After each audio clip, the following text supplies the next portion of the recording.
Hello everybody, PsyStarcraft here, and welcome to another StarCraft 2 commentary. We have a Zerg versus Brotoss this time around, and this was on the North American ladder. The ladder did reset just yesterday, and this is one game I want to highlight from my streaming session this morning. If you guys are interested in watching me stream, go ahead and follow me on facebook.com/PsyStarcraft or twitter.com/PsyStarcraft, and Justin TV is now known as Twitch TV. So it would be Twitch TV/PsyStarcraft, and you'll be notified when I stream. I won't spam your inbox or anything like that, but I am starting to stream every single morning, starting around 11 to 12 o'clock a.m. So if you're interested, be around on that time, at that time. And I usually go for about 2 or 3 hours. This was one game that was played during that time. And as you can see, it's already looking to be an interesting one. My opponent is Brotoss in the top right as the blue Brotoss. Brotoss, and vilePsY myself, representing vilegaming.com on the bottom left as, excuse me, the red Zerg. Now this is Xel'Naga Caverns. It is a 2-player map, so he knows exactly where to cannon me out, and I have not scouted this yet, but you know, I have seen it now. And I was just sending out my drone to scout, but he's not going to be able to get out. I'm like, why the heck are you going up there, drone? Oh, there is a cannon. There is a pylon and a forge down here. So obviously he's trying some kind of cannon out strategy. Now you can't really climb up here and build cannons as a Protoss using this method, because Zerg will just put up spines or bash away with the queen and stuff like that. I suppose he could try to support it with some cannons down here, but it just doesn't really work out. He's basically trying to stall me so he can try something interesting of his own. He's keeping me on one base, and as you can see, he's actually trash talking. So this is, hopefully it's going to be a very satisfying game if I do manage to beat him here. And, you know, there's a couple things you can do in this situation. If you were able to sneak a drone out, you could try expanding to an obscure location, like one of these locations, or you can try to put a hatchery in his base. I do not advise that, because usually they will see your drone run up here, and once they see a drone is out of your base, they will go all over the map with their probe trying to search for it. You could always take their expansion with it. You could hide the hatch back here, something like that. And that actually works. It's not cheese. It may sound cheesy, but it actually works, because they're going to have absolutely nothing in their base, as you can see here. So that's one thing you can do. Unfortunately, I didn't get a drone out at this time. Another thing is try for a roach bust. You can see my roach born is on the way. That's one way I'm responding right now. And hopefully, if he doesn't have too many cannons, you know, you can get 4 or 5 roaches, stack them up right here, take down the cannon, and bust out. But we're going to see in just a moment that he's going to get a couple of more cannons. There's one cannon. And even if I'm able to get a spine up here and bash away this pylon, he's got another pylon. So a lot of people on the stream were saying, Psy, why didn't you just get a spine right away? And I told them, well, okay, if I get a spine right here, I'm wasting a drone, I'm wasting 100 minerals, and I'm only killing a single pylon. Maybe I can reach the forge, probably not, while, you know, he's still containing me. He's still going to have all these cannons. So that's not really an option either.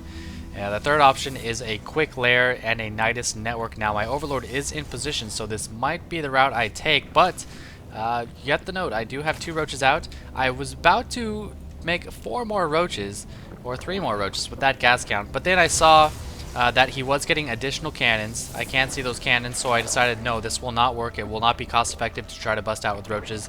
It's not something I'm going to try. So you can see the lairs on the way. And now I do have 2 queens, 1 for injecting and 1 for spreading creep. This Overlord's just kind of chilling out over here, and he's just now getting his cybernetics core. And this is what happens when a Protoss spends so much money just trying to cannon you out. A forge, 150, 100, 100, 150, 150, 150. So that's 800 minerals just to cannon me out. And now he's talking shit because, you know, I guess you could say he has the upper hand. It kind of depends on what he does next. He does have a pylon hidden in the bottom right, so that's pretty sneaky. And of course he knows what we know as a Zerg player. If you are trapped in like that, one of your only ways of getting out is a Nidus network. And the last method I didn't mention were banelings. Now banelings, they definitely would have worked in this situation. Bust down this pylon, probably kill this cannon, maybe even get some banelings in here. But the problem with that is, you know, you're so far behind if you do the baneling route. I guess it would have worked. I'm not a big fan. And oh boy, we are seeing his follow-up right here. Double Stargate out of a cannon. Now he does just have one stalker out at the moment. He's investing so much in this wall-off, so much in these double Stargates. And actually, I wonder what his probes count at. 29 to 26. So 26 is about the ideal number for a base if you're Zerg. So you notice I'm not getting any more drones. I'm going to stay at 26. I want to focus on this Nidus network that I have going up. Roach speed on the way. One more queen on the way. And these queens are for good measure, because if a Brotoss player is cannoning you, they can either expand or they can tech to something big. And I want to try to cover both of those. If he is expanding, I'll just Nidus and beat him. If he's teching to something big, it's probably going to be Stargates, and that's exactly what he's doing down here. He's actually got 2 Stargates, but only producing 1. There we go. His Stalker has seen this. He has a probe on the watchtower, and while the Stalker can't see the Nidus, the probe does. Stalker moving down and trying to take it out. 14 damage a shot. This Nidus Swarm does not have any armor, but it looks like it's going to get done just in time. Oh, it's halfway dead. I'm trying to rally my roaches out. There they go. Not going to be able to kill it in time. He's running with the Stalker and now frantically throwing up 2 cannons at the front of his base. You want to rally onto your Nidus network. Do not make the mistake of rallying in his base like this, because you will run down here, get killed by cannons, and nothing good will come of it.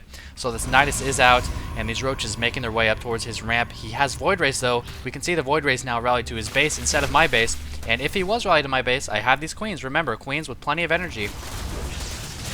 So the Nidus network response looking like it might be successful. He does have 1 cannon now. It's going to do a lot of damage to these roaches. They can't quite reach it. Oh, they can reach it, but he's got 1 pylon.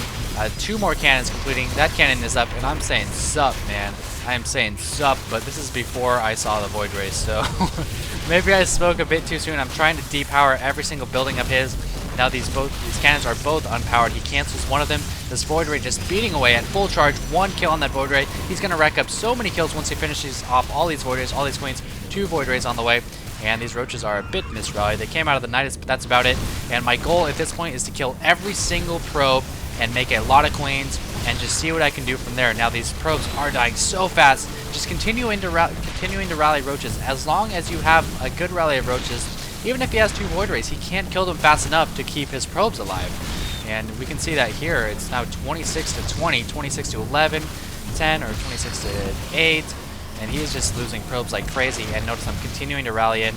Now, at some point, it's not going to be beneficial to rally in. You know, once I reach the point of just a couple roaches left, he's just going to kill them too fast for them to do any damage. But 25 to 2 now. But he does have air superiority. 3 queens were sent in the Nidus network, and there's still 2 queens down here and 1 more on the way. Nidus network did go down by this Void Ray, and I should be planting another one as soon as possible. Money is getting a bit high, but that's just because I'm oversaturated and I just can't get enough larvae. 1 transfuse going down. These Void Rays falling fast to these queens. No upgrades on the queens, but neither on the Void Rays. Now 25 to 4. He's not killing himself. He's trying to charge up on this Nexus and take out these queens. Now the problem is queens are terrible at killing buildings, but he's actually going to engage again, trying to micro back the big Void Ray, missing one of them though. Now bringing it back. I should be focusing down the weak one, but this one's taking the damage instead. A transfuse on that 3rd queen, and more roaches on the way. Still, I should be planting down another Nidus network. It doesn't look like I'm going to need it. And finally, all but 1 Void Ray goes down, and that's going to be game. More trash talk for me, because if you remember, he is trash talking up here, so I do not feel bad at all. Finally, the Nidus goes down, and he does end up leaving the game. So that just shows you the power of 3 queens with just a little bit of energy. A couple transfusions on each of him took down 1, 2, 3, 4 Void Rays, even when they were fully charged. Queens, incredibly good units against anything, really, especially when they have energy. Very good against air.